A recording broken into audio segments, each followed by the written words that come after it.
大家好，我係江律師。今日我想講嘅咧，就係當你遇到侵權嗰陣時，你應該點做？你應唔應該發警告信咧？嗱，如果發警告信嘅話咧，你會發現就係侵權貨品出現嗰陣時，侵權情況會出現喺以下情況嘅。第一，喺店鋪裏邊賣侵權產品；第二咧，喺網上，尤其呢個階段裏邊咧，好多網上嘅侵權。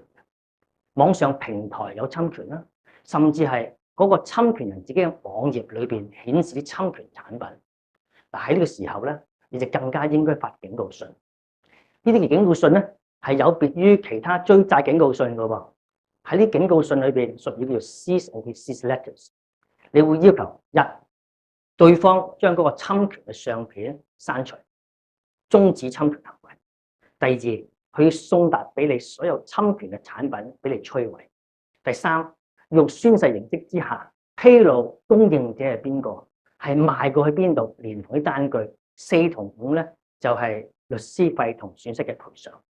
據我經驗，當你出咗警告信之後冇幾耐啊，好快地呢個網頁嘅侵權嘅相片好快會被刪除咗嘅。咁至於其他嘅要求達唔達得到嘅咧，就視乎你嘅需要啦。但係對於出警告信嚟講，個效果咧，基本上已經成功咗㗎啦。雖然如此啊，亦都有一啲嘅侵權嘅人咧，收警告信佢都唔會停㗎喎。喺呢剎那咧，你就知道邊啲人咧係大量銷售，又或者係侵權嘅源頭，可能就係佢哋嚟㗎啦。